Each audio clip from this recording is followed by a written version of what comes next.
Good day, everyone. I'm honored to be here with you today. A little bit about me. My name is Brandon Carson. I've been in the L&D industry for 20 plus years now. And I'm thinking from now on, I'm just going to say 20 plus years because I've been doing this for quite a while. But it's been such a great honor to be able to spend my career developing capability in others. I think it's one of the best things we can do for our careers is to help others succeed. And by default, that's what we do in L&D. I've had the pleasure of working with so many wonderful people over the years in lots of different organizations as well. And that includes this team here at Allen Interactions and with several people at Degree. I'm currently the Director of Learning at Delta Airlines. My team supports the airport customer service operations where we operate in approximately 350 airports around the world. We support the largest employee base at Delta, as well as a significant number of our business partners. In 2017, I wrote a book called Learning in the Age of Immediacy about how the digital age impacts business and talent development. My next book is a follow-up where I talk about how L&D now finds itself at a defining moment. The direction of our practice needs to change, and the decisions we make about it are critically important for the future of our businesses and the workforces we support. The book, L&D's Playbook for the Digital Age, calls on us to reorient L&D to unleash the maximum human potential we can as we navigate the largest scale job transformation in human history. The book is not only about technology. In fact, technology is just a means to an end. Our practice must leverage the best of technology and the best of humanity to reskill and upskill our workforces in unprecedented numbers. And in the book, I outline a new playbook for L&D, one designed to drive the much needed revival and transformation of our practice. It should be out next year, coming out in July 2021 on ATD Press. And at Delta, we were completing the most successful year in the company's 95-year history. A record number of people in 2019 had traveled on our airline and on all airlines.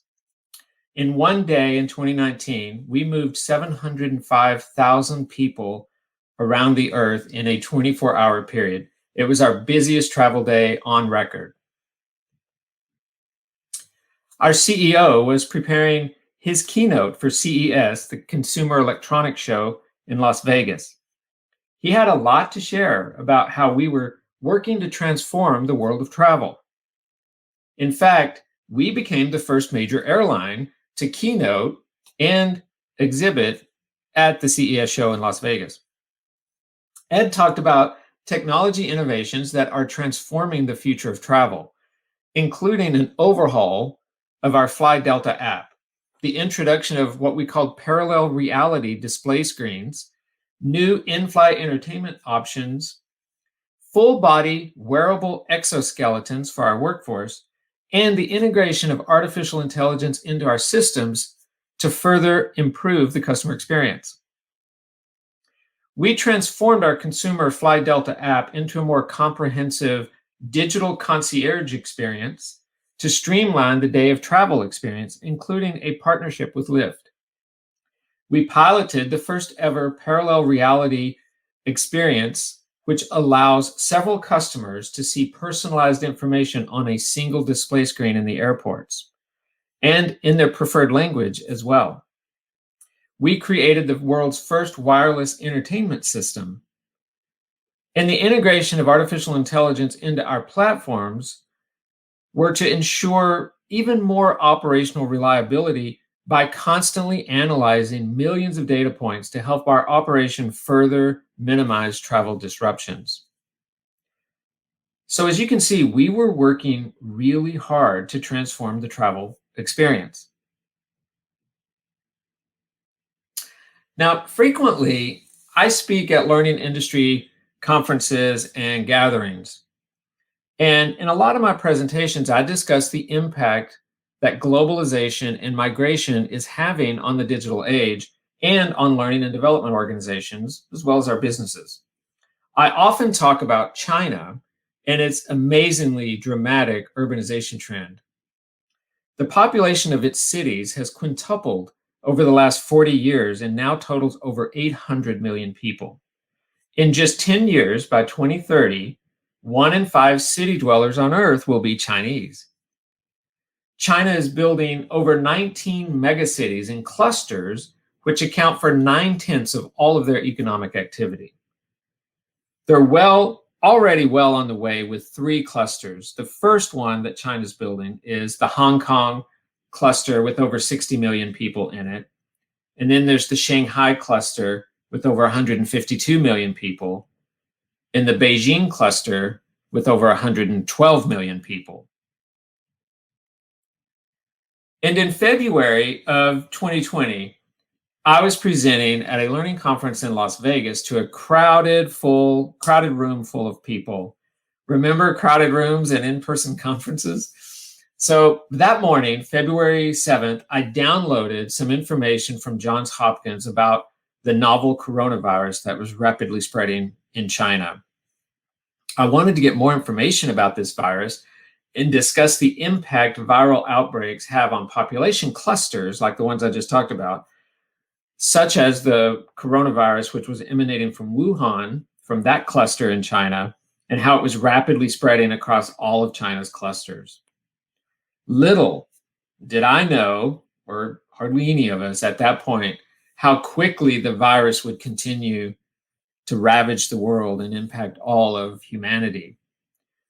At this time, on February 7th at 5:44 a.m., there were 31,210 confirmed infections in China, 31,523 across the globe, and only 638 deaths. So it had just started spreading, and we were unaware of what was about to unfold for us all.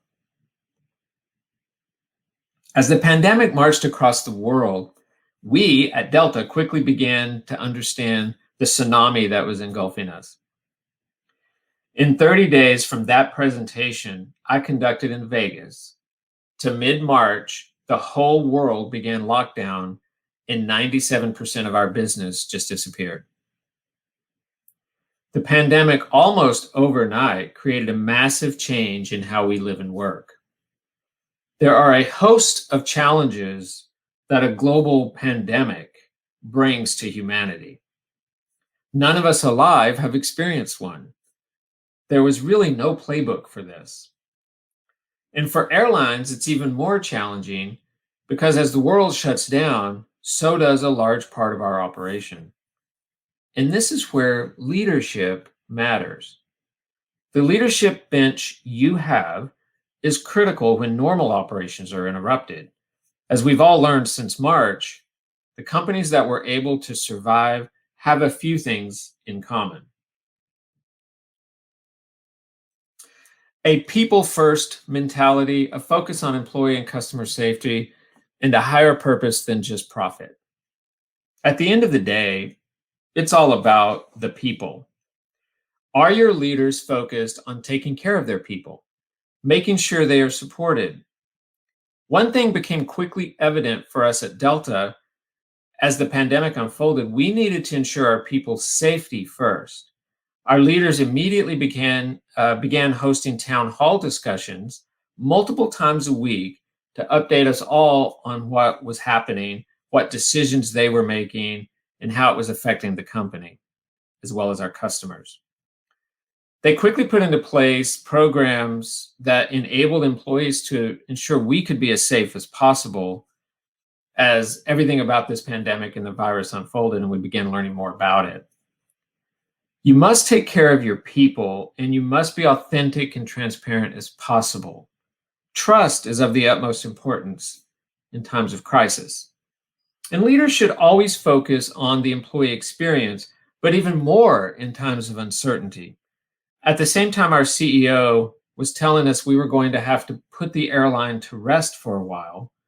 He also stated that we had to take care of our people and our customers. As a company, we devised programs that would allow our employees to come together and do what was necessary to save the company. We literally began processes to ensure our survival without knowing it would. We devised an unpaid leave of absence program open to all employees. Can you take time away from the company to help save the company? We devised robust early retirement programs because we had enjoyed several years of increasing revenue and had not taken on significant debt and had made the right forward-looking investments. We were well positioned to navigate the storm. But in March, we were still burning lots of cash every day as the flying public went into lockdown. Our leaders communicated to us that this isn't just about profit. We had a purpose. Our purpose was not just to move people around the world. Our purpose became more than that. When other nations had locked down, we offered our planes to help ferry Americans stranded overseas back home. We also began offering free travel for healthcare workers to move them to the COVID hotspots as they emerged so that they could provide help in the most affected areas. In times of crisis, true leadership matters, and it shows. In the questions for us as we continue to navigate this global pandemic, what role does L&D play in ensuring there's a bench of effective leaders? The shift for us in L&D was quite dramatic. A significant amount of our training is conducted in person in airports around the world, as you can imagine. So a lot of questions came to us immediately. How should our training operation function during COVID-19? Is it possible to conduct one-on-one around the aircraft training? What about simulation training? How is that being handled? How can we handle that? Are there other ways that training can be conducted besides in-person training? If so, what does this look like? And will future training change because of what we're now experiencing during the pandemic? Lots of questions that just hit us like a brick wall really quickly that we had to deal with immediately. So we had to reorient our operational training. The thing is, an airline like ours is an essential service for the nation. So we had to continue to operate. And our training organization supports the folks that work around and before people get on the aircraft and around the aircraft to make sure that customers can get on the airplane and get off the airplane where they're intending to go. So our workforce must come to work and be trained and qualified to do their job. So training for us cannot shut down.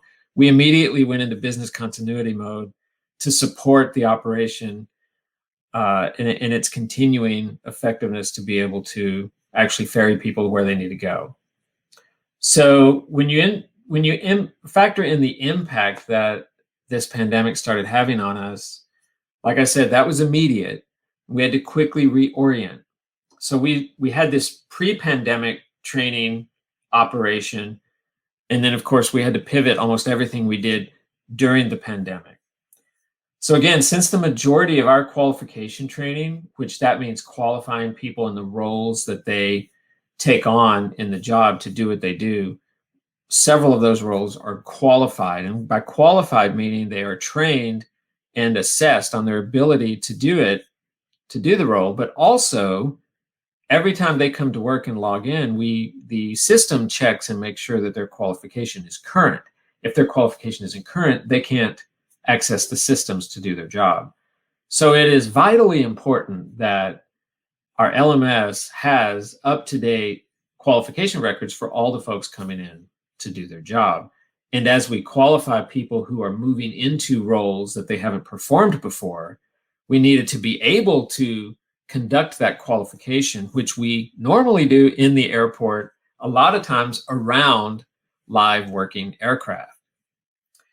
So since we did most of our qualification training that way, we had to quickly determine how to move to virtual training and still ensure that the workforce had the capability to do what they needed to do. We moved to the Zoom platform to conduct virtual training classes and provided on-the-job training with employees being proctored using FaceTime and iPhones. We literally put that together in about a week. How do we figure out using distance and technology in a synchronous fashion to make sure that the employees could show us, demonstrate that they have the skills to be qualified for the job? We had to develop ourselves to conduct this effective virtual training since we hadn't been doing a lot of that before the pandemic. So furthermore, and after creating a good workflow and process with Zoom technology, we were informed by IT that we'd instantly have to move to WebEx because of the Zoom security and privacy issues they were having at the time over the summer, if you remember. So we had spent some significant amount of time up-leveling ourselves on Zoom, and then all of a sudden we had to change to another platform within 24 or 48 hours. So we had to learn a whole new workflow and a whole new software system. So that was just a lot of really having to, what I call, pivot quickly to virtual training. And we actually, during that process, became the first airline the FAA approved for specific security qualification with virtual training. We were in the middle of sending several cohorts of leaders through our 12-month Leader Development Academy that we'd kicked off in early 2019. And we immediately paused that program and actually relied on, a lot of these leaders were obviously working on business continuity. So we had them in this 12-month program. We paused that program immediately so that they could focus on the operation. But as the pandemic continued to unfold, we realized that our leaders could benefit from resurrecting the academy for us to provide coaching sessions to help them through the crisis. And so that's when we reinstated our Leader Academy to help them manage their teams and lead their teams through this crisis. So like I said before about how leadership matters, and you want your bench set up before the crisis happens so that they can lead through the crisis, this is where it really helps to have leaders be able and understand how to connect to those they lead. Because it's not just the job that's having to get done, it's our communities that are affected. It's the people that work for us that are affected, obviously, and it's their families. Before the pandemic, we were also expanding our training team to add more capabilities to it. We were adding more data analytics expertise, more media expertise, and we were driving a centralization strategy to provide more consistent learning experiences for the global operation. With the pandemic dramatically affecting business, 35% of our team took voluntary departures that the company offered for early retirement.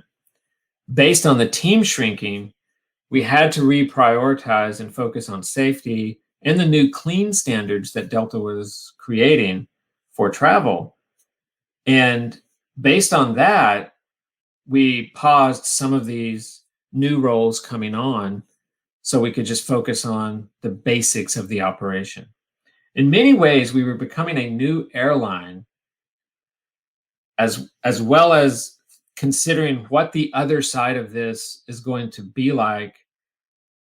We knew that a new, leaner, meaner airline probably would be forged out of this. But quite frankly, like I said earlier, there was no playbook. We were really just operating day by day, week by week for a while. Customer expectations for what it means to travel instantly changed, and those expectations will remain. We created over 100 new standards as it applies to cleaning our aircraft and the airports in which we operate. That new clean standard will remain. And now, as research shows us, being on an airplane is much safer than being in a crowded restaurant or bar. So a lot of this just unfolded And our L&D operation was on center stage, helping all of the different parts and functions of the operation stay in motion during this time. So additionally, with needing to pivot to train our workforce, we also had to quickly pivot to provide more development for our corporate support operations as well. The L&D team focused on upskilling themselves as well to create effective virtual training. We also created a series of learning paths for our corporate employees so they could spend more time developing themselves in project management skills, communication skills, Microsoft 365, and so on. The learning platform that we created has had thousands of hours of access since we launched it in late April with these customized learning paths.